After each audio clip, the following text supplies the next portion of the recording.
어떤 병자가 있으니 이는 마리아와 그 자매 마르다의 마을 베다니에 사는 나사로라. 이 마리아는 향유를 주께 붓고 머리틀로 주의 발을 닦던 자요. 병든 나사로는 그의 오라비더라. 이에 그의 누이들이 예수께 사람을 보내어 이르되 주여 보시옵소서 사랑하시는 자가 병들었나이다 하니 예수께서 들으시고 이르시되 이 병은 죽을 병이 아니라 하나님의 영광을 위함이요 하나님의 아들이 이로 말미암아 영광을 받게 하려 함이라 하시더라. 예수께서 본래 마르다와 그 동생 나사로를 사랑하시더니 나사로가 병들었다 함을 들으시고 그 계시던 곳에 이틀을 더 유하시고 그 후에 제자들에게 이르시되 유대로 다시 가자 하시니 제자들이 말하되 랍비여 방금도 유대인들이 돌로 치려 하였는데 또 그리로 가시려 하나이까. 예수께서 대답하시되 낮이 12시간이나 아니냐. 사람이 낮에 다니면 이 세상의 빛을 보므로 실족하지 아니하고 밤에 다니면 빛이 그 사람 안에 없는 고로 실족하느니라. 이 말씀을 하신 후에 또 이르시되 우리 친구 나사로가 잠들었도다. 그러나 내가 깨우러 가노라. 제자들이 이를 때 주여 잠들었으면 낫겠나이다 하더라.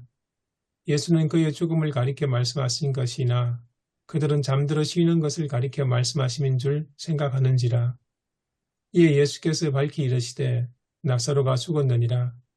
내가 거기 있지 아니한 것을 너희를 위하여 기뻐하노니 이는 너희로 믿게 하려 함이라. 그러나 그에게로 가자 하시니 디두모라고도 하는 도마가 다른 제자들에게 말하되 우리도 주와 함께 죽으러 가자 하니라. 예수께서 와서 보시니 나사로가 무덤에 있는지 이미 나으리라. 베다니는 예루살렘에서 가깝기로 한 오리쯤 되매 많은 유대인이 마르다와 마리아에게 그 오라비의 일로 위문하러 왔더니 마르다는 예수께서 오신다는 말을 듣고 곧 나가 맞이하되 마리아는 집에 앉았더라. 마르다가 예수께 여짜오되 주께서 여기 계셨더라면 내 오라비가 죽지 아니하였겠나이다. 그러나 나는 이제라도 주께서 무엇이든지 하나님께 구하시는 것을 하나님이 주실 줄을 아나이다. 예수께서 이르시되 내 오라비가 다시 살아나리라. 마르다가 이르되 마지막 날 부활 때에는 다시 살아날 줄을 내가 아나이다. 예수께서 이르시되 나는 부활이요 생명이니 나를 믿는 자는 죽어도 살겠고 무릇 살아서 나를 믿는 자는 영원히 죽지 아니하리니 이것을 내가 믿느냐. 이르되 주여 그러하오이다. 주는 그리스도시요 세상에 오시는 하나님의 아들이신 줄 내가 믿나이다. 이 말을 하고 돌아가서 가만히 그 자매 마리아를 불러 말하되 선생님이 오셔서 너를 부르신다 하니 마리아가 이 말을 듣고 급히 일어나 예수께 나아가매 예수는 아직 마을로 들어오지 아니하시고 마르다가 맞이했던 곳에 그대로 계시더라. 마리아가 함께 집에 있어 위로하던 유대인들은 그가 급히 일어나 나가는 것을 보고 곡하러 무덤에 가는 줄로 생각하고 따라갔더니 마리아가 예수 계신 곳에 가서 배웠고 그 발 앞에 엎드려 이르되 주께서 여기 계셨더라면 내 오라버니가 죽지 아니하였겠나이다 하더라. 예수께서 그가 우는 것과 또 함께 온 유대인들이 우는 것을 보시고 심령의 비통이 여기시고 불쌍히 여기사 이르시되 그를 어디에 두었느냐 이르되 주여 와서 보옵소서 하니 예수께서 눈물을 흘리시더라. 이에 유대인들이 말하되 보라 그를 얼마나 사랑하였었는가 하며 그중 어떤 이는 말하되 맹인의 눈을 뜨게 한 이 사람이 그 사람은 죽지 않게 할 수 없었더냐 하더라. 이에 예수께서 다시 속으로 비통히 여기시며 무덤에 가시니 무덤이 굴이라 돌로 막았거늘 예수께서 이르시되 돌을 옮겨 놓으라 하시니 그 죽은 자의 누이 마르다가 이르되 주여 죽은 지가 나흘이 되었으며 벌써 냄새가 나나이다. 예수께서 이르시되 내 말이 내가 믿으면 하나님의 영광을 보리라 하지 아니하였느냐 하시니 돌을 옮겨 놓으니 예수께서 눈을 들어 우러러 보시고 이르시되 아버지여 내 말을 들으신 것을 감사하나이다. 항상 내 말을 들으시는 줄을 내가 알았나이다. 그러나 이 말씀 하옵는 것은 둘러선 무리를 위함이니 곧 아버지께서 나를 보내신 것을 그들로 믿게 하려 함이니이다. 이 말씀을 하시고 큰 소리로 나사로야 나오라 부르시니 죽은 자가 수족을 베러 동인처럼 나오는데 그 얼굴은 수건에 사였더라. 예수께서 이르시되 풀어놓아 다니게 하라 하시니 마리아에게 와서 예수께서 하신 일을 본 많은 유대인들이 그를 믿었으나. 오늘 본문 요한복음 11장 1절로 45절까지 말씀이고요. 첫 번째로 한글 성경 역본 비교에 대해서 이제 한서대학교 이우경 교수님이 먼저 말씀을 하십니다. 개역 개정과 세번역을 비교하셨는데요. 원문에는 선생을 뜻하는 두 개의 헬라어가 사용되었습니다. 8절에 랍비 그리고 28절에 디다스칼로스라는 단어입니다. 그런데 개역 개정은 이것을 랍비와 선생님으로 구분하여서 번역하는데 세번역 성경은 둘 다 선생님으로 번역함을 이야기합니다. 또 9절에서 개역 개정은 이 세상의 빛을 봄으로 라고 이제 번역을 하는데 세번역은 햇빛이 있으므로 이렇게 해서 그 세번역의 아쉬움이 역사적 현재 시제 번역을 반영하지 못한 점에 대해서 지적하고 있습니다. 개역 개정은 부정과 과거 동사를 과거로 아닌 현재 시제로 번역해서 현장성을 살렸는데 세번역은 모두 과거 시제로 변경한 것을 이야기를 하면서 예를 들어서 개역 개정에는 이르시되 대답하시되 가시니 뭐 이런 이제 단어들이고요. 반면에 세번역은 과거형으로 번역했다는 것, 말씀하셨다, 대답하셨다, 말하였다, 가셨다 이런 식으로 번역했다는 것을 얘기합니다. 또 두 번째로 개역 개정과 새 한글 성경을 비교하셨는데요. 3절에 나사로를 개역 개정에서는 사랑하시는 자, 또 새 한글 성경에서는 주님이 좋아하시는 친구라고 비교를 했습니다. 또 16절에 도마를 개역 개정에서는 디두모라고도 하는 도마, 또 새 한글 성경에서는 토마스, 곧 쌍둥이라 불리는 제자 이렇게 비교를 하였습니다. 그래서 새 한글 성경은 새 번역과 달리 역사적 현재 시제의 번역을 살렸다라는 얘기를 합니다. 또 예수의 감정 표현의 차이도 이야기를 하면서 33절에서 세 번역 모두가 큰 차이를 보인다는 이야기를 했습니다. 개역 개정은 가령 심령의 비통이 여기시고 불쌍히 여기사, 또 세 번역은 마음이 비통하여 괴로워하셨다. 새 한글 성경은 화가 치밀고 흥분하셨다. 이렇게 이제 번역의 차이를 이야기를 하고 있습니다. 문학적 역사적 읽기를 보면은 첫 번째로 문학적 구조에 있어서 개역 개정은 본문을 두 부분으로 나눠서 소제목을 달았는 것을 이야기하면서 1절에서 16절까지는 죽은 나사로를 살리시다 이렇게 소제목이 붙어 있고 17절에서 44절은 나는 부활이요 생명이니 이렇게 붙어 있습니다. 세 번역은 16절까지는 그대로 두고 후반부를 세 단락으로 세분해서 소제목을 달았는데 17절에서 27절을 예수는 부활과 생명이시다. 또 28절로 37절 말씀은 예수께서 눈물을 흘리시다. 38절로 44절은 나사로가 살아나다라는 소제목으로 세분해서 달았는 것을 이야기를 합니다. 그런데 둘 다 모두 1절에서 16절까지 전반부에 대한 소제목이 그 내용의 범위를 넘어서는 그 내용은 16절까지 여전히 아직 나사로는 죽은 상태였는데 이것을 나사로 살리시다 이렇게 이제 이야기한 것을 얘기를 합니다. 그래서 새 한글 성경은 그래서인지는 몰라도 네 단락으로 나누었다는 얘기를 합니다. 1절에서 16절까지 나사로의 죽음, 17절에서 27절까지 나야말로 부활이요 생명이다. 또 28절로 37절 나사로의 일로 눈물을 흘리시다. 38절로 44절 나사로를 살려내시다라는 소제목을 부여하면서 더 나누어 놓은 것을 이야기를 하고 있습니다. 요한복음 전체 구조에서 또 크게 두 부분으로 나뉘는데 요한복음은 전반부는 표적의 책 1장에서 12장까지 또 후반부는 영광의 책 13장에서 21장까지의 말씀을 묶으면서 12장 끝에서 예수의 공식적인 사역이 마무리되고 백성 전체를 향한 예수의 마지막 당부, 그리고 자연스럽게 이제 13장부터 이제 크게 나누어지는 그 전체 구조를 얘기하면서 13장부터는 예수가 세상을 떠날 것에 집중하고 17장 이르기까지 예수를 사랑하고 믿는 자들을 향한 말씀이 주를 이룬다는 것을 얘기를 하면서 이 두 부분에 나눈 얘기에 대한 얘기를 합니다. 이 가운데서 나사로 사건은 이제 예수의 영광으로 넘어가는 그 전환의 표적이다라는 그러한 이야기를 하고 있습니다. 두 번째로 역사적 배경을 보면은 나사로는 요한복음에만 등장합니다. 그러나 그의 제자들은 다른 복음서에서도 등장을 하고 있고, 그래서인지 1절은 베다니를 마리아와 그 자매 마르다의 마을이라고 소개하고 있습니다.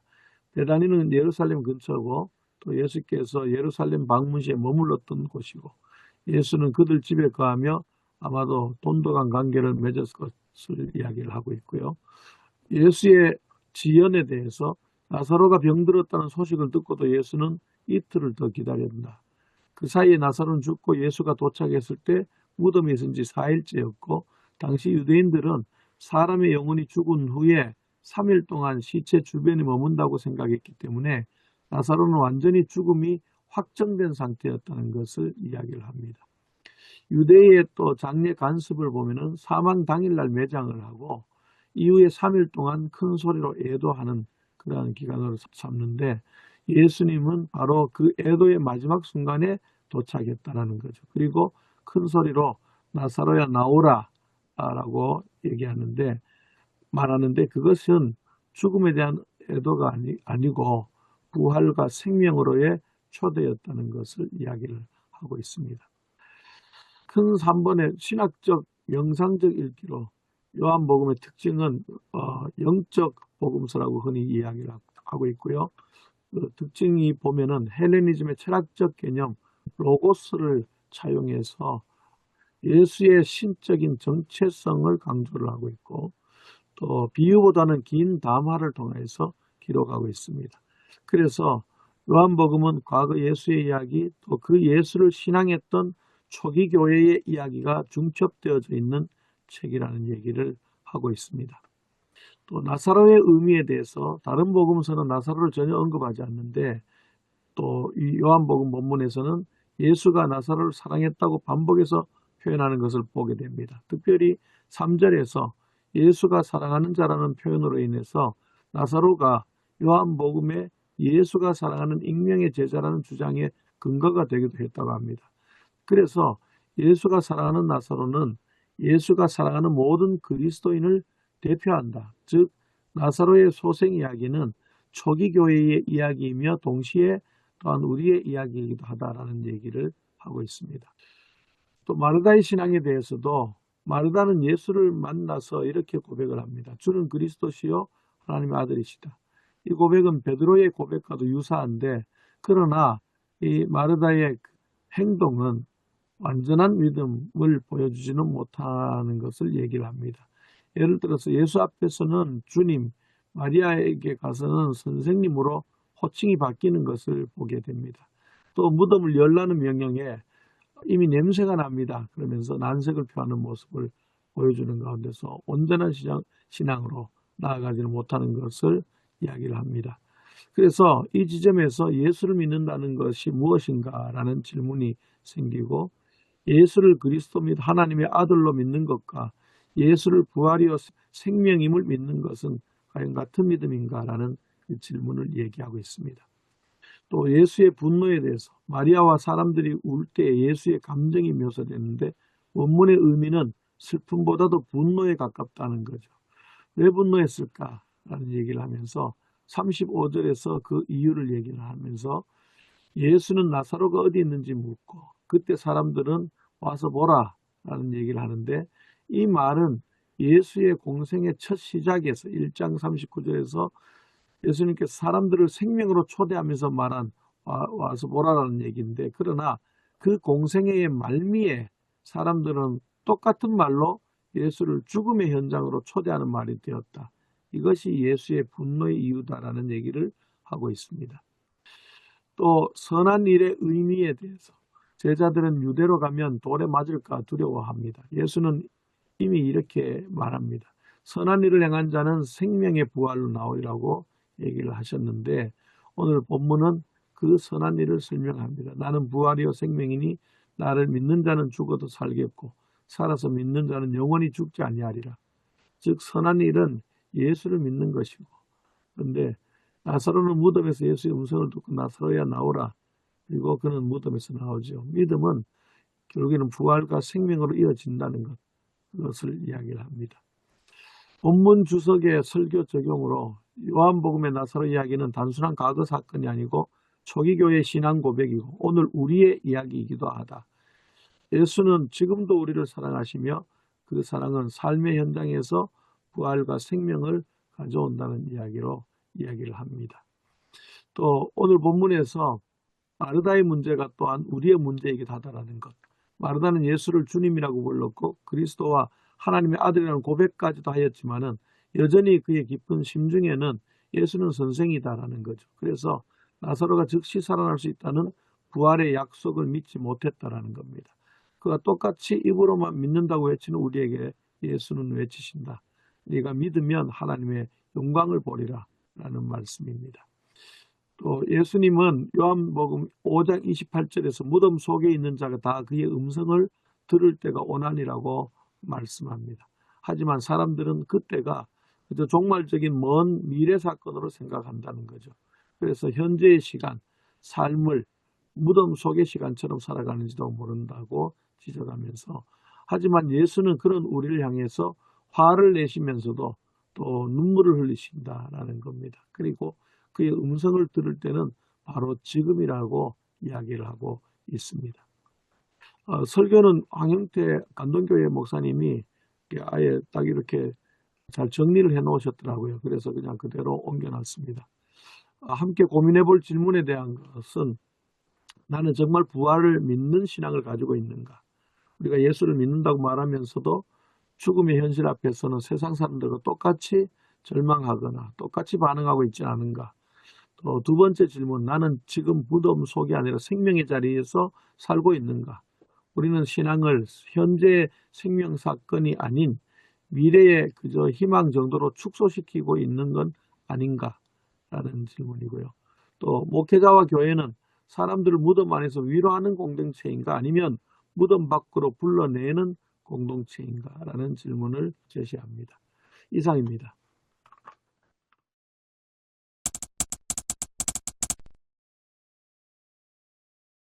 조신호 목사님께서 함께 고민해 볼 질문으로 첫 번째 제시하신 게 나는 정말 부활을 믿는 신앙을 가지고 있는가라고 하셨거든요.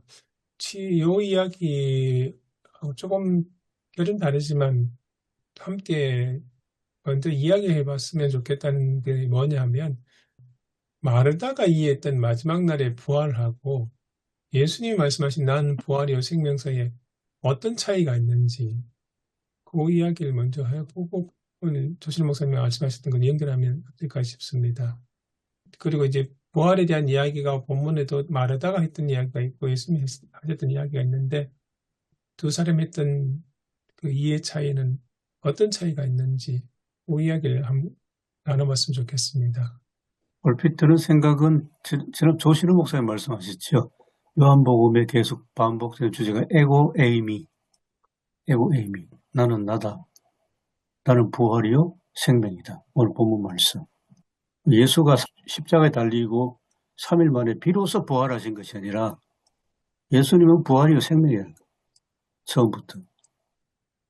저도 교수님처럼 그렇게 그 액면 그대로 보면 마르다가 말한 부활은 나중에 일어날 모든 마지막 때 일어날 부활이고 예수님이 말씀하시는 부활은 현재도 일어나는 부활이겠지요.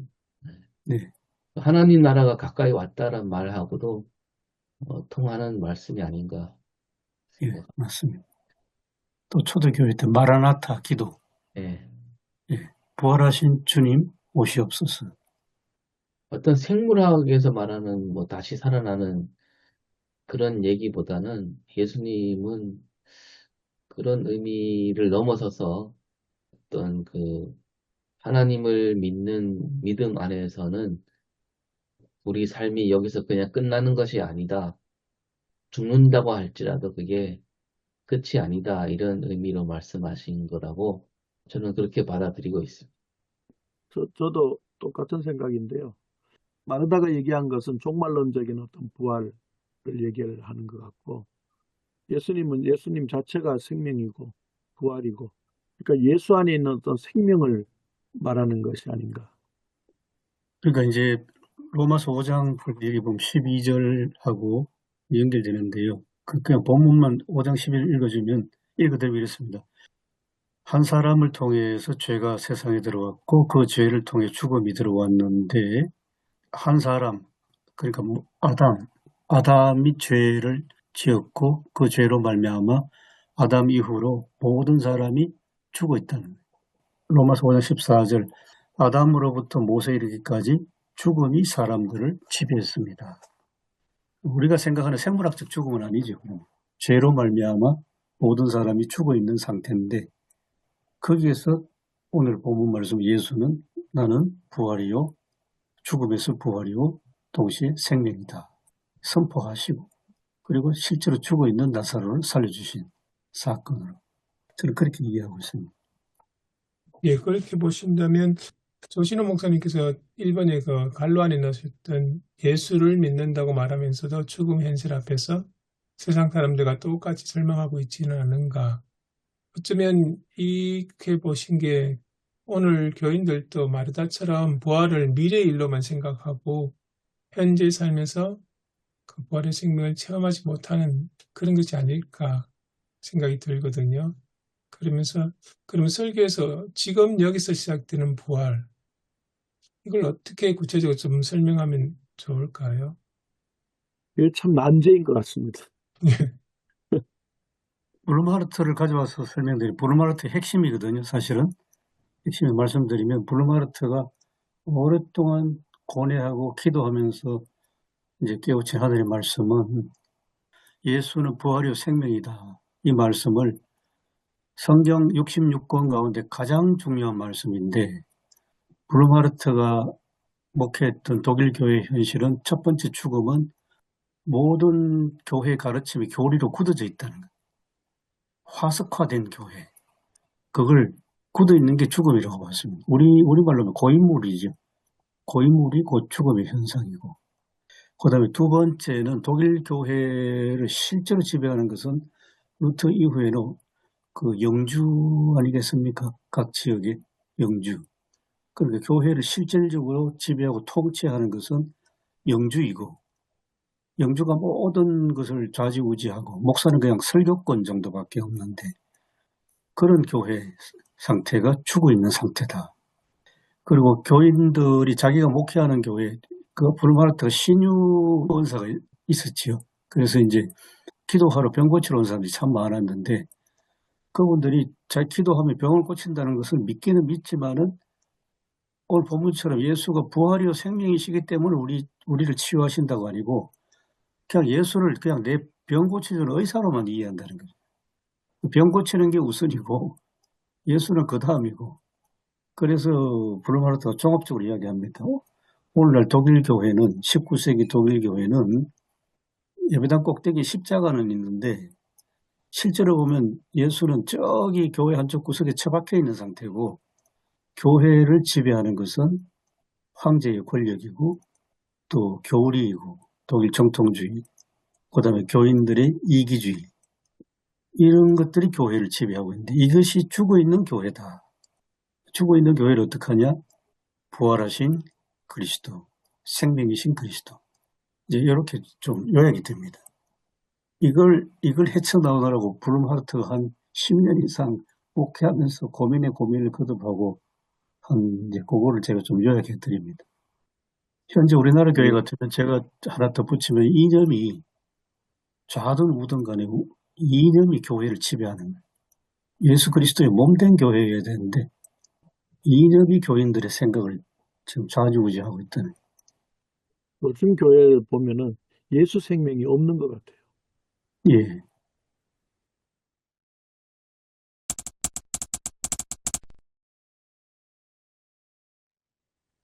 요한복음은 20장 마지막에 쓴 목적을 이야기하지 않았습니까?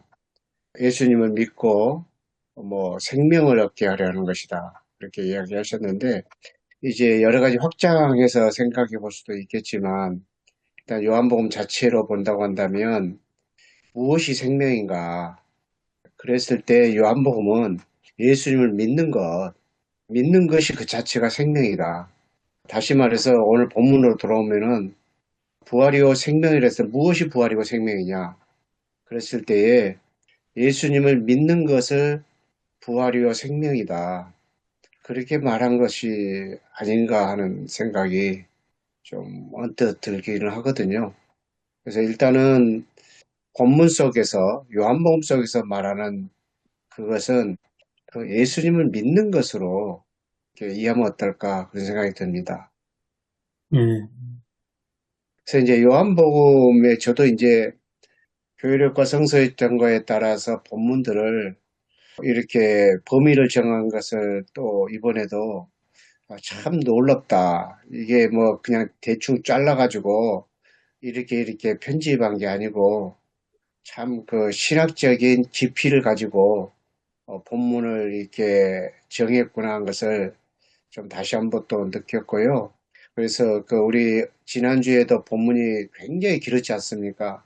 그래서 예배 시간에는 조금 중간 잘라서 이렇게 빼서 좀 이렇게 있긴 했는데 오늘도 본문들이 굉장히 좀 길거든요. 그것이 바로 신학적으로 굉장히 깊이가 있어서 메시지를 전하기 위해서는 자르면 안 되는 그런 것 때문에 그렇지 않는가 그런 생각이 들거든요. 그래서 오늘 본문도 굉장히 긴데 이것이 이제 예수님의 그 표적 사건, 예수님의 표적 사건의 의미를 그대로 살려야 이 오늘 요한복음의 메시지를 바르게 전할 수 있기 때문에 그렇지 않는가 좀 그런 생각이 들었고요.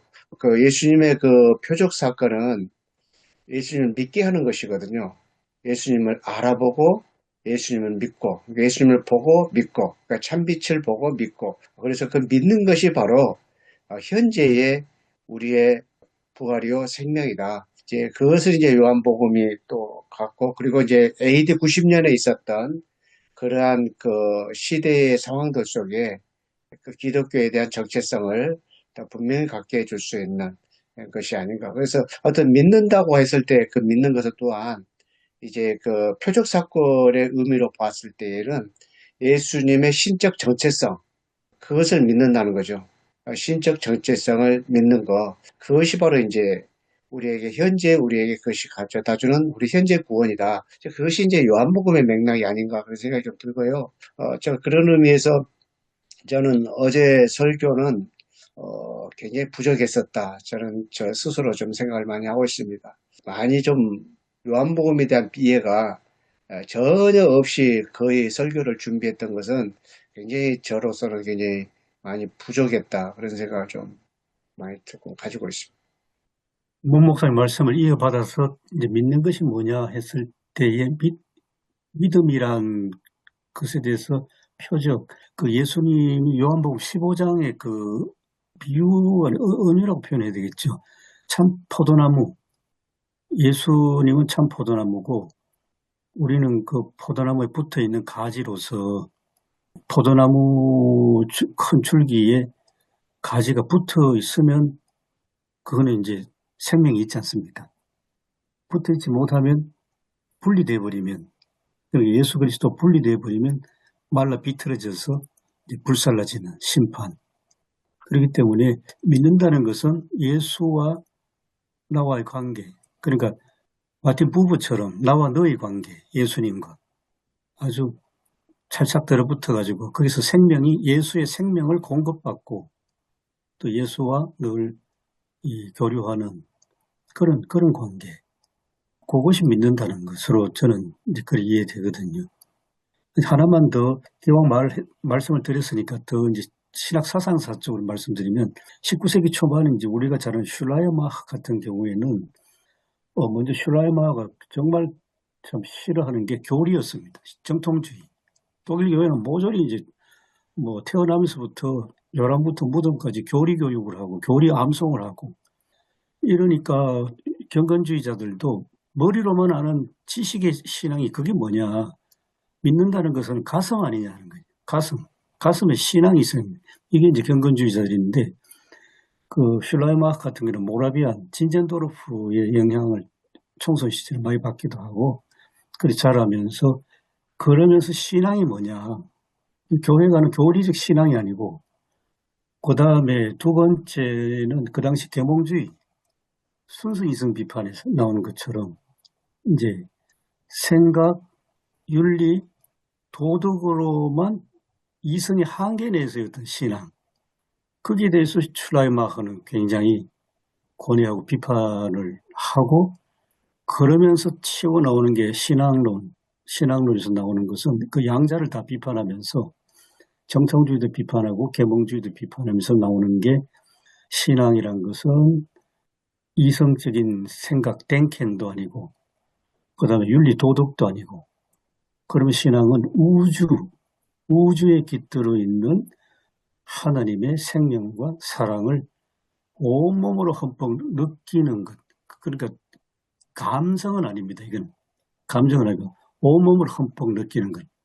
우주적인 충격 속에서 마치 어머니의 품속에 있는 아이처럼 내가 그 아이가 어머니를 온전히 100% 절대적으로 의존하듯이 그런 절대 의존의 감정이란 말은 참 조심스러운데 절대 의존 하여튼 감정이라고 그렇게 표현했습니다. 그게 이제 그래서 이런 모든 것들이 슐라이마흐한테도 굉장히 요한복음입니다. 요한복음. 문재성 목사님 말씀하신 것처럼 슐라이마흐 신학도 오늘날 다시 좀 깊이 봐야 된다는 그 생각도 저도 하고 있습니다. 너무 칼발트한테 비판을 많이 받아가지고 이제 제대로 이제 빛을 못 본 신학자로 알려져 있습니다. 그러니까 그 어린아이가 어머니의 그 품에 안겨 있는 것과 같은 어떤 그런 관계. 결국에는 하나님의 그 예수 그리스도 안에서의 어떤 생명이 결국에는 그 관계에 대한 회복 그리고 그 예. 관계 속에서의 그 충족됨, 예. 가득 참 어떤 이런 것들이 우리가 이제 생명이라는 거죠. 생명. 저는 그렇게 생각이 듭니다. 예수 안에서 생명을 얻게 하는 것이 그것이 아닌가. 관계의 회복, 또 그 관계 속에 있음. 이런 어떤 저는 그런 생각이 있거든요. 그 요한복음은 그러니까 요한복음의 안에서 생각하는 것이 굉장히 중요하다는 생각을 합니다. 그래야 이제 바르게 생각할 수 있다는 생각이 드는데요. 그 예수님은 하나님의 일을 하시지 않습니까? 하나님께서 말씀하신 것을 예수님이 하시잖아요. 그리고 예수님 자신은 바로 그 하나님이라는 것을 요한복음은 표적 사건을 통해서 전해 주는 거거든요. 그러니까 요한복음은 예수님이 많은 표적 이적을 당하셨다고 그랬거든요. 그런데 그 7가지만 요한복음은 기록하고 있습니다. 그리고 이 기록은 공간복음에서 말한 기적의 사건과는 전혀 다른 방식으로 기록하고 있다는 거죠. 공간복음은 뭐 하나님의 나라의 통치가 시작된 것을 말해주고자 하는 거고요. 그러나 이제 요한복음은 그런 것이 전혀 없는. 그래서 예수님은 누구인가? 그걸 더 강조하고 있고, 그래서 이제 7가지만 소개하고 있는 겁니다. 그래서 7가지의 것들은, 표적 사건들은 어떻게 표적 안에가 상징이 다 있는 거예요. 상징. 그래서 본문들이 굉장히 길다는 거죠. 상징을 이야기해줘. 그래서 상징을 전하고자 하는 메시지가 굉장히 크다는 겁니다. 그런데 그 상징 속에 예수님은 누구인가?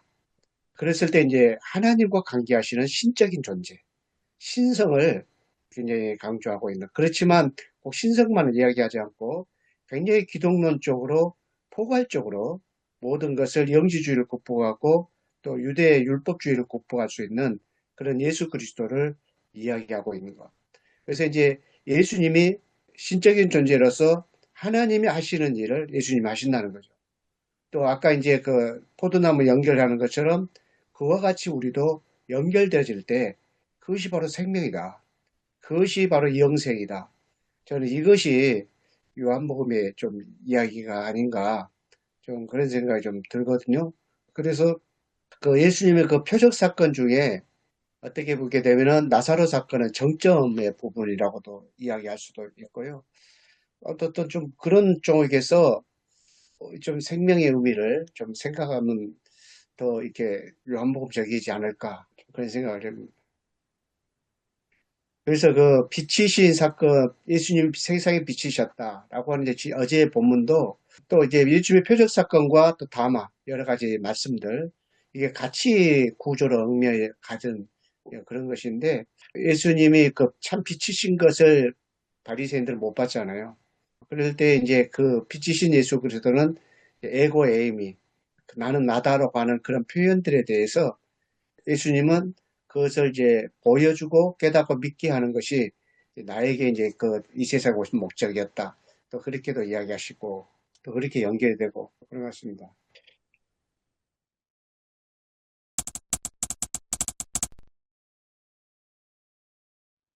저는 이렇게 보면 어떨까 싶은데요. 이제 요한복음을 쓰거나 어떤 복음서를 쓸 때 초대교회 그 상황에서 일단은 먼저 우리가 예수 믿는다는 게 예수님처럼 예수님이 가신 길로 우리도 그렇게 살고 가야 한다. 이게 먼저 전제가 돼 있고 그런 다음에 이 복음서 기자들 요한을 비롯해서 예수님이 정말 믿을 만한 분인가 거기에 대한 어떤 근거를 요한은 좀 더 이제 신학적으로 이렇게 얘기를 한 거가 아닐까. 그러니까 예수님이 이런 분이기 때문에 우리가 이렇게 예수를 믿어야 된다라는 것보다는 먼저 삶이 먼저였지 않았을까. 그래서 이제 야고보 얘기를 우리가 안 할 수가 없잖아요. 야고보서가 그런 얘기를 하는 것 같은데 그냥 지적으로 예수님은 이런 분이야. 그렇게 믿기만 한다고 다 해결되는 게 아니라는 거죠. 그러니까 어떤 삶이 우리도 예수님처럼 살아야 된다. 이게 먼저를 그걸 깔고 봐야 되는 것 같고 아까 우리 조 목사님 어린아이 얘기했는데 어린아이가 엄마를 따라다닐 때 저분은 틀림없이 우리 친엄마야. 그렇기 때문에 나는 엄마를 따라간다. 그렇게 가지 않잖아요. 그냥 먼저 엄마를 온전히 믿는 믿음이 먼저인 거죠. 그러니까 엄마가 누구기 때문에 엄마가 내 친엄마라는 걸 확인한 다음에 따라가는 게 아니라 좀 그런 거하고 좀 비슷하지 않을까. 요한복음은 반대라고 보면 좋을 것 같거든요. 그러니까 요한복음을 이제 왜 쓰려고 했느냐, 요한복음 왜 전하려고 했느냐라고 했을 때는 예수님을 따르기 위해서 어떻게 그분이 누군가를 아는 것이 아니라 예수님이 누구인지를 분명히 하고 그러기 때문에 우리가 사랑의 계명을 실천해야 예, 그 요한복음은 좀 반대의 그 메시지를 전하고 있다고 보는 것이 저는 맞다라는 생각을 하거든요. 그래서 우리가 생각했던 거는 그래서 제가 이제 요한복음에 대해서 진짜 알지 못하면 공부가 많이 되지 않으면 내 방식대로 생각하다 보면은 요한의 메시지와는 전혀 다른 메시지를 전할 수도 있겠구나. 저는 좀 그런 생각을 좀 했고요. 아무튼 목사님 말씀하신 것이 이해는 되지만 그러나 요한복음은 지금 정반대의 것들을 묘사하고 있다고 보는 것이 저는 좀 맞지 않는 거 그런 생각이 듭니다. 혹시 괜찮으시면 요한복음 15장 참 포도나무 또 우리 그 생명의 관계 또 조 목사님 저도 이야기했습니다만 어머니 품속에 있는 어린아이 그거를 제가 혹시 괜찮으시면 곽선희 목사님의 생애를 쫙 한번 설명해 드릴 수 있습니다. 곽 목사님은 태어나서 어릴 때 좀 신통치 않았던 것 같아요. 말도 더듬고 아버지한테 혼 많이 났답니다. 그래서 새벽기도 열심히 다니시는 엄마 치마폭을 붙잡고 날마다 새벽기도회를 다니셨답니다. 청소년 때까지도 신통치 않았고 근데 6.25 전쟁이 났을 때 군대 끌려갈까봐 저 뒤에 야산에 동굴 숨어 있었는데 그때 아버지가 시계에다가 먹을 걸 짊어지고는 몰래 숨겨와서 그 아들에게 줬답니다. 처음으로 혼만 내던 아버지의 사랑을 몸으로 처음으로 알았는데 근데 이제 어느 정도 전쟁이 이제 지나갔다 싶어 내려오니까 웬걸 아버지 세상 떠났습니다. 떠나시고 어머니만 계셨고, 그리고 얼마 후에 다시 중국군이 6.25 전쟁에 가담하면서 일사후퇴가 와서 이제 피난을 갔는데, 어머니가 하시는 말씀이 너 혼자 피난 가라, 남쪽으로. 나는 남아있겠다. 그러면서 하신 말씀이 네가 어릴 때부터 나를 따라 새벽기도 다녔지 않냐. 네가 남쪽으로 혼자 가더라도 너는 혼자가 아니라 늘 내 기도 속에 있는 내 아이다. 그러셨대요. 혼자 왔죠. 엄청 고생 많이 했지 않습니까? 이제 인천에 와서 고생도 하고 많이 하셨는데, 근데 한참 후에 곽선희 목사님이 소망교회를 시작하시면서 본인의 길로 새벽기도회를 엄청 열심히 했답니다. 왜 했느냐? 자기가 새벽에 새벽기도를 하면 자기 어머니가 거기 같이 계신다는 거예요. 곽선희 목사님은. 그 소망교회 새벽기도도 유명했거든요. 그래서 했는데 농담 반 진담 반으로 그런 말씀하십니다. 나는 기도할 때 10초면 다 끝나. 이건 내가 직접 들은 이야기입니다. 그래 이게 무슨 말씀입니까 하니까 자기는 기도할 때 우리 어머니 기도를 들어주시옵소서 하면 모든 기도 다 끝난답니다. 그래 어머니 품속에 있다는 게 갓난아기만 어머니 품속에 있는 게 아니라 이게 목사가 되신 곽선희 목사도 여전히 어머니 품속에 계시는구나. 그리고 또 유명한 이야기 있죠. 성황교회가 사실은 북방 선교, 북한 선교를 굉장히 앞서서 했습니다. 그리고 그 정주영 씨가 북한에 소를 보냈듯이 소망교회도 북한에 소를 이제 보냈지 않습니까? 북방 선교 처음 할 때. 그러면서 남들보다 일찍 북한에 갔습니다. 곽선희 목사가. 이제 뭐 소도 보내고 하시니까 좀 귀한 대접 받지 않겠습니까? 그래서 딱 가서 북한에서 하는 말이 당신 좀 중요한 우리한테 요청이 있으면 들어드리겠습니다 했는데 우리 어머니를 보고 싶다 그랬습니다. 황해도. 그리고 황해도에 사람을 보냈는데 어머니는 최근에 세상을 떠나셨고 그때 90년대 초반인데 최근에 세상을 떠나셨고 친척이 대신 왔답니다. 어머니 세상 떠나신 걸 이제 전해주러 왔는데 이 얘기를 듣고 처음으로 하는 말이 어머니 왜 이렇게 오래 사셨어요? 그랬답니다. 아들 보고 싶어서 오래 사시다가 돌아가셨다는 것을 아마 설명하시는 것 같아요. 그러니까 어머니 품속에 있다는 게 우리는 많은 사람들이 이제 어머니 품을 이제 기억하시지 않습니까? 그래서 어머니 품속에 있던 그 관계는 어린 시절로 끝나는 것이 아니라 평생을 가는구나. 저는 곽선희 목사 이야기를 듣고 그런 생각을 해봤습니다.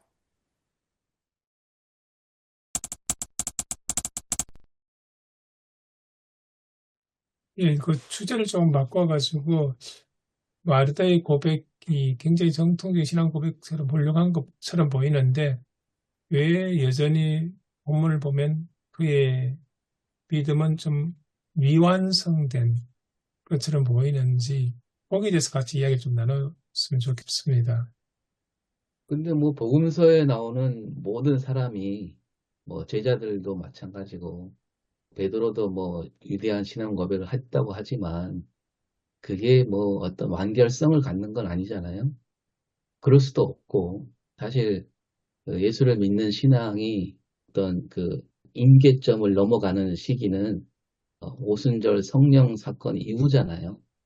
그 이전에는 뭐 어쩌다가 우리가 보기에 맞는 좀 훌륭한 신앙 고백을 했다고 하지만 그거는 진짜 신앙 고백은 아니라고 봐야 되지 않을까 이런 생각이 들고 마르다 같은 경우에는 뭐 그냥 짐작컨대 예수님하고 단둘이 얘기할 때는 주님이라고 얘기하지만 마리아한테 가서 얘기할 때는 선생님이라고 얘기할 수밖에 없는 상황. 그러니까 주님이란 말이 오늘 우리가 생각하는 구세주라는 의미보다는 그 당시 주님이라고 부를 수 있는 대상은 어떤 정치적인 어떤 문제도 고려를 해야 되는 거잖아요. 함부로 얘기했다가는 뭐 요즘 그 사극처럼 뭐 영모에 가까운 그런 발언이나 마찬가지니까 그렇게 보는 게 어떨까 싶습니다. 네, 저도 동의합니다. 완결된 것은 아니죠. 그래서 옛날에 저는 베드로가 주는 그리스도시요 살아계신 하나님의 아들이다 이렇게 한 얘기가 베드로 신앙이 이렇게 올라갔다가 또 내려갔다가 과연 그런 의미일까? 저는 좀 그런 건 아닌 것 같다는 생각이 듭니다. 그러면 예수님께서 뒤에 그 마르다를 보고 그 무덤 앞에서 내가 믿으면 하나님의 영광을 보이라 그렇게 이야기를 하시잖아요. 그 마르다의 어떤 모습을 내려놓으라는 그런 이야기인지 그게 좀 궁금하기도 하고요. 그리고 이 말씀 오늘 그 요한복음 자체가 예수님 당시하고 요한복음 기록된 당시하고 이렇게 중첩된 그런 것이 있다고 이야기를 했는데 그러면 오늘날 우리하고 비교해 봤을 때 만약 예수님께서 오늘날 우리들을 향해서 내가 믿는 하나님의 영광을 보리라고 했을 때 우리에게 무엇을 내려놓으라는 그런 요청일까요? 저는 마르다 되게 매력적이고요. 그리고 이제 마르다와 예수님의 대화를 일상적인 대화라기보다도 좀 문학적인 장치로 읽을 수 있지 않을까 생각해요. 27절을 이제 개정도 그렇고 서양글도 그렇고 주님이야말로 그리스도 하나님의 아들 곧 세상에 오실 분이라고 표현하잖아요. 그러니까 지금 예수님이 여기 계시는데 이 서양글의 번역으로는 약간 미래형처럼 표현을 했고 개정으로 이제 미래형은 아니더라고요. 엄밀하게 문법적으로 미래형은 아닌데 이게 미래를 담고 있는 현재형, 그 분사형 단어네요. 예, 그렇게 표현을 했고 그리고 개정 성경에서도 27절을 이렇게 표현해요. 주는 그리스도시요 세상에 오시는 하나님의 아들이다. 이것 또한 약간 현재형과 미래형을 담고 있는 표현이어서 마르다를 일상적으로 나누는 대화 속에서 그 마르다의 성격을 파악하는 것보다 문학적인 장치로 마르다와 예수의 대화를 문학적인 장치로 이해하는 게 어떨까 싶어요. 그럼 저는 되게 마르다는 예수에 대해서 매력적인 소개를 하고 있지 싶고요. 그러니까 예수를 이해할 때 마르다는 지금 예수와 오신 예수와 함께 계속 여전히 오고 계시는 현재가 반복되는 또 다음의 현재 또 다음의 현재화된 예수를 맞이하고 있는 마르다로 요한은 지금 소개하고 있지 않나 생각하고요. 그리고 제일 먼저 예수를 그 맞이하러 간 사람은 마르다였고 그리고 마리아에게 예수께서 너를 기다리고 계시다라고 소개한 사람도 마르다였고, 이제 이건 마르다의 서두름이고, 그리고 또 오시는 예수님을 제안한 건 기다리는 마르다이기도 하고, 물론 마리아도 이제 기다렸었고요.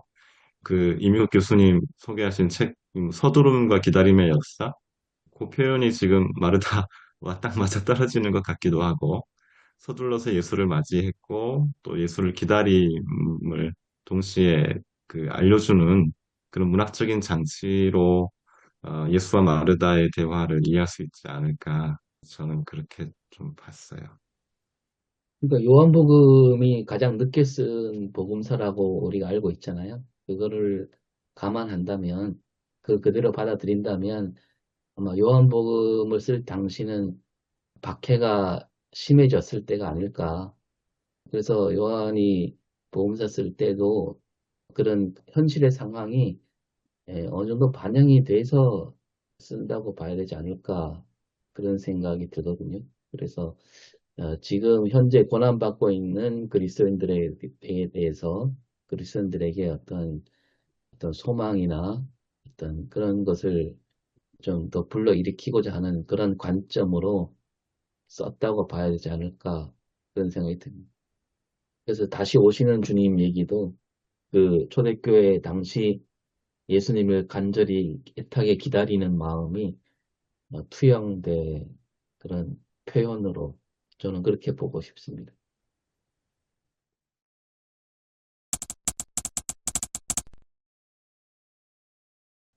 오늘 이야기의 중심이 보통 나사로 이야기라고 많이 이야기하지 않습니까? 근데 오늘 추석에 보면 나사로를 역사적 한 인물로 보면서 동시에 예수께 사랑받는 자라는 이 호칭 가지고 나사로를 예수께 사랑받는 자의 표상 이렇게 연결시켜서 어쩌면 오늘 우리 교회와 우리 자신을 대표하는 인물로 이렇게 설명을 하시더라고요. 목사님들 생각은 좀 어떠세요? 우리가 어렸을 때부터 나사로 이야기를 많이 들었는데 그 나사로가 우리를 대표한 인물이다. 이 이야기. 그러니까 예수님이 이제 나사로를 살리셨듯이 우리도 살리셨다. 뭐 그런 거 아닌가 싶은데. 요한복음의 이제 상황 배경이 이제 AD 90년 그 박수함 교수께서는 AD 90년 얌리와 회의를 요한복음 중요한 상황으로 설명하시네요. 그래서 얌리아 회의 때 예수를 그리스도라 고백하는 사람들을 회당에서 출교했던 결의를 중요한 배경으로 소개하시고요. 우리 지난 9장에서 또 출교를 두려워하는 표현이 나왔었고요. 그러니까 요한 공동체 상황은 아마 회당에서 출교되었거나 출교에 대한 두려움을 갖고 있는 공동체일 수 있고, 그 중에 이제 나사로가 이제 우리일 수 있다면 그런 상황에 있는 사람들, 고정된 혹은 주류 종교에 속해 있는데, 임 교수님 슐라이어마허 얘기해 주셨는데, 그런 뭐 교리에 대한 지나친 강조, 굳어진 종교 안에 갇혀 있는 사람들을 나사로라는 그 무덤에 있는 사람으로 은유할 수 있지 않을까 그 생각도 좀 했고요. 그 무덤에 갇혀 있는 나사로 때문에 그러니까 지금 예수님의 감정 표현이 되게 새한글 성경이 새롭게 번역을 했잖아요. 그러니까 개정 성경이나 그 전의 성경은 비통하다라는 정도로 표현했는데 지금 새한글 성경은 화를 냈어라고 표현하시는 게 왜 화를 내셨을까? 이게 제 질문이고요. 미루어 조금 추론한다면 그런 무덤에 갇혀 있는 사람들에게 화를 내시면서 너 거기 있으면 안 돼. 나와야 해. 그게 그게 신생의 삶이고 부활이야라고 이야기하시는 거 아닌가? 그러면 그거는 또 어쩌면 출교를 감수하고라도 무덤 밖에서 나와야 해. 출교 당하더라도 죽지 않아. 이런 이야기가 제 생각, 저한테는 오늘 나사로 이야기 속에 그렇게 저는 들리네요. 이거 굉장한 이야기인데요. 문제성 목사님 그래서 처음 보면은 이제 표적 말씀하셨는데 그 나사로 사건이 그냥 나사로에 국한되는 죽음에서 살려주신 사건을 넘어서 지금 김영준 목사님 말씀하시는 그 큰 범위의 표적도 포함 될 수 있겠구나 생각드는데 맞습니까, 문재성 목사님? 예, 저도 이제 그래서 요한복음 11장도 그리스도를 믿는다는 것이 중요하다는 것이라고 봅니다. 그리스도를 믿는 거. 얌리아 회의에서 예, 그, 맞죠. 그래서 음, 얌리아 회의가 이제 굉장히 중요한 이제 요한복음의 배경이 되거든요, 보거든요.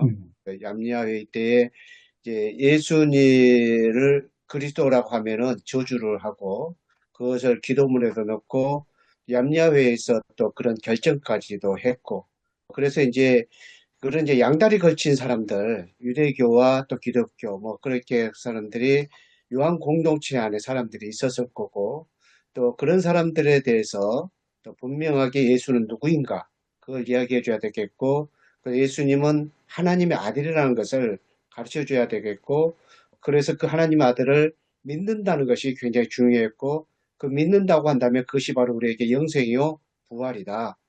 그렇게 함으로 말미암아 그 믿는다는 것을 이제 굉장히 중요하게 여겼던 그래서 그걸 이야기하기 위해서 중요한 게 기적 사건, 표적 사건을 가지고 온 겁니다. 요한복음은 많은 네. 기적이 있지만 7가지만 가져왔고 또 7가지의 표적들이 공간 복음과 다른 것은 그 표적을 통해서 상징을 이야기해주고 있거든요.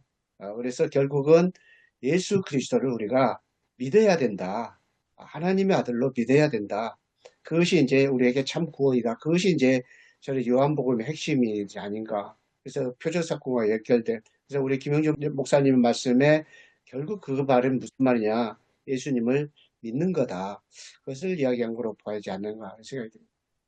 근데 저는 그 말이 약간 좀 위험성이 있다고 생각하는 게 예수님의 정체성을 믿는 믿음, 그걸로 다 해결되느냐. 그렇게 생각하기 쉽거든요. 예수님이 누구인지를 믿으면 그걸로 다 해결된다. 아까 제가 말씀드린 대로 야고보도 그걸 지적한 거죠.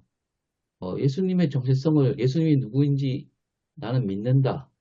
그 믿음만으로 우리 신앙의 문제가 다 해결된다라고 섣불리 받아들이기 쉽다는 거죠. 그런 말이. 그래서 저는 믿음이라는 게 예수님을 믿는다라는 것은 예수님이 가신 길로 간다라는 의미지 어떤 정체성을 믿는 것으로 끝나는 건 아니지 않을까. 그래서 이제 요한복음이 영지주의를 또 극복하는 겁니다. 그래서 일단 요한복음의 상황 속에서 생각하는 거예요. 그 영지주의를 극복하는 거예요. 그래서 처음 시작할 때 태초에 말씀이 계시니라 이게 이제 영지주의죠. 근데 말씀이 신으로 오셨다 그러잖아요. 그래서 사르크로 이렇게 다시 연결시키고 그러면서 이제 요한복음이 사랑의 계명을 강조를 합니다. 그래서 목사님 말씀하신 대로 아까 내가 거꾸로 이야기했다 그랬잖아요. 그래서 먼저 예수님이 어떤 누구인가 신적인 존재를 대해서 믿지 못하는 지금 예수님의 신적인 것에 대해서 지금 유대인들은 양야회인은 전혀 믿지 않고 있거든요. 그래서 그에 대해서 먼저 이야기를 하시고 그 다음에 이제 그분이 이제 계신 곳에 이제 우리가 예수님이 따르는 삶으로서 사랑의 계명을 이제 요한복음에서 강조하고 있는 그런 것으로 봐야 되지 않는가 그런 생각이 듭니다. 저도 뭐 조금 그 정도밖에 좀 접하지는 못했고요.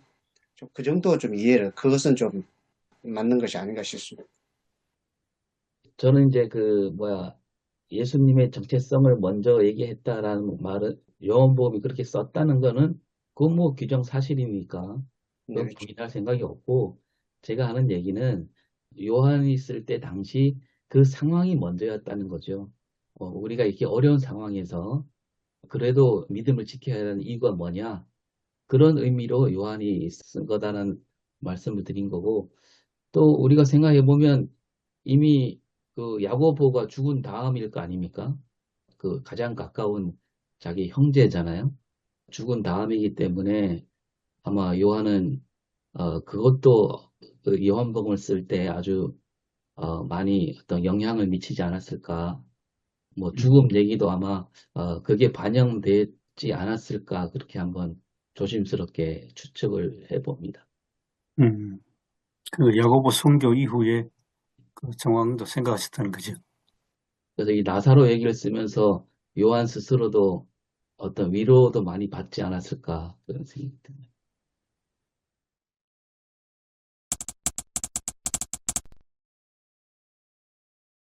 근데 설교는 안 합니다만 생각해 보니까 아직은 사순절이라서 예수님의 부활에 초점 가기보다는 무덤 속에 있는 그 나사로, 그래서 아까 김영준 목사님 말씀하신 그게 굉장히 우리한테 많이 다가올 수 있지 않나 그 생각을 해봤습니다.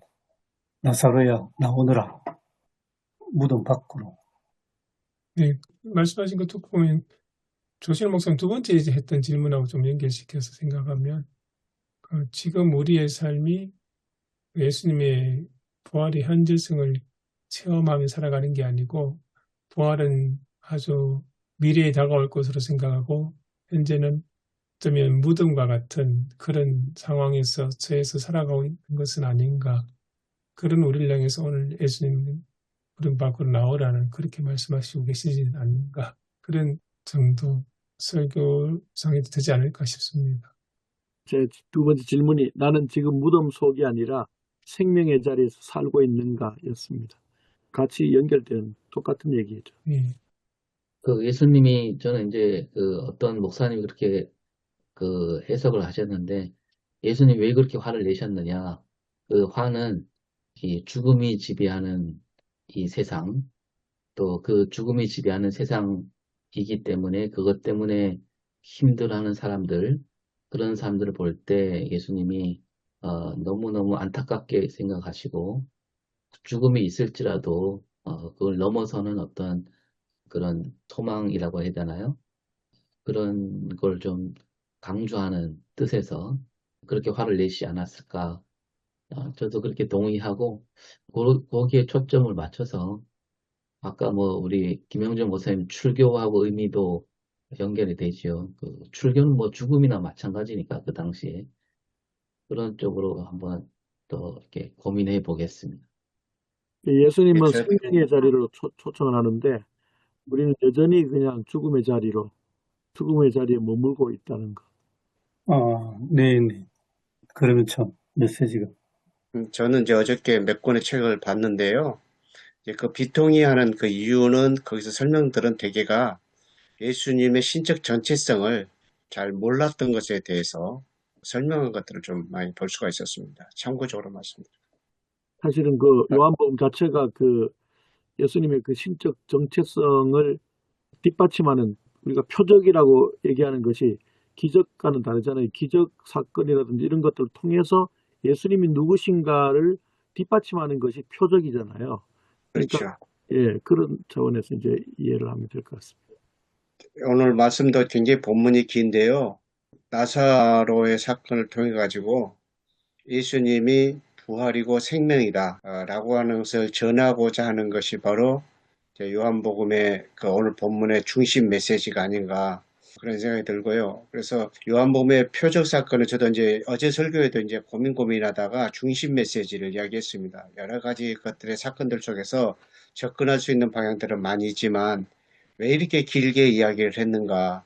또 많은 사건들 중에 왜 7가지의 기록만 했는가? 요한복음 전체 속에서 이거의 의미가 뭔가라고 생각했을 때에 중심 메시지가 있으니 그 중심 메시지를 찾고 그 말씀의 중심에서 말씀을 보는 것이 더 좋지 않겠느냐 그런 고민을 했고 또 그런 또 설교를 했었는데 아무튼 이제 그 오늘 요한복음 11장도 이제 나사로 사건을 통해 가지고 예수님은 부활이요 생명이다. 예수님의 신적 정체성에 대해서 거기서 이제 설명해 주고 있는 것을 이제 핵심이라고 보고요. 중심 메시지를 보고요. 근데 이제 막상 또 이제 이 중심 메시지를 전해야 되는데 이걸 설교로 도대체 어떻게 이것이 다시 또 전승되어야 되는 거지 사실상 좀 너무 좀 어렵고 쉽지가 않는 그런 도전이고 또 문턱이다. 그런 생각이 좀 들기도 합니다. 그래서 제발 좀 이걸 좀 풀어갈 수 있도록 좀 누군가 좀 가르쳐 주셨으면 고맙겠습니다. 저 영남신학대학교 김충기 교수님이 계십니까? 은퇴하셨죠. 은퇴하셨죠? 예. 그래. 그분의 책 속에서도 예수님의 그 표적 사건을 신호등으로 비유를 했더라고요. 예, 표적 사건은 표적은 빨간 등, 그러나 파란 등, 그거가 같은 거다. 그런데 이제 빨간 등은 멈추라는 말이고, 그리고 파란 등은 가라. 그것이 있는 것처럼 그러한 서라, 멈추라 그런 메시지, 상징이 있다. 그런 표현을 해주셨는데 저는 그게 조금 적절한 표현이라고 보고요.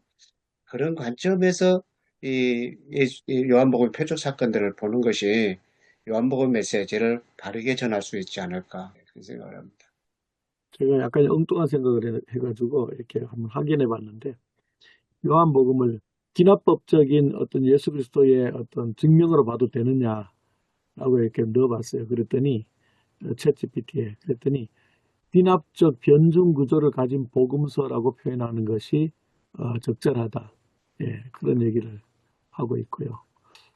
그러나 어떤 기납법적으로 그것을 선언만 하는 것이 아니고 그것과 더불어서 신앙적인 어떤 계시, 이걸 같이 첨가를 해야 이 요한복음이 올바르게 이제 우리가 볼 수 있다. 이런 얘기가 있었습니다. 예, 목사님 말씀에 저도 전적으로 이해가 그런 것 같아요. 예, 저도 뭐 좀 많이 알지는 못하지만 맞는 것, 좀 독특한 건 있다고 봐요. 네. 그러니까 얌리아에 대한 그러한 시대 속에서 답을 주기 위해서는 그 방법이 갈 수밖에 없는 것이 아니었을까 생각합니다.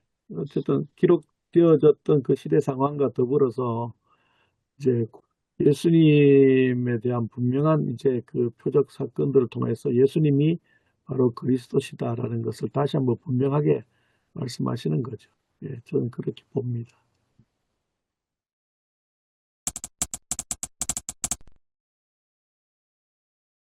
하나님 아버지, 저희들이 참 부족한 것을 많이 깨닫습니다.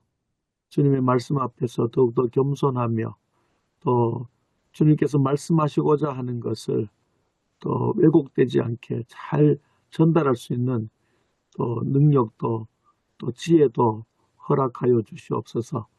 저희들에게 맡겨 주신 모든 주의 백성들을 참으로 하나님의 말씀으로 잘 양육하며 캄캄하고 어두움의 시대를 우리가 잘 지나갈 수 있도록 또 주와 함께 늘 동행하는 가운데서 그 관계 가운데서 날마다 하나님의 나라를 누리는 저희들의 모습이 되게 하여 주옵소서.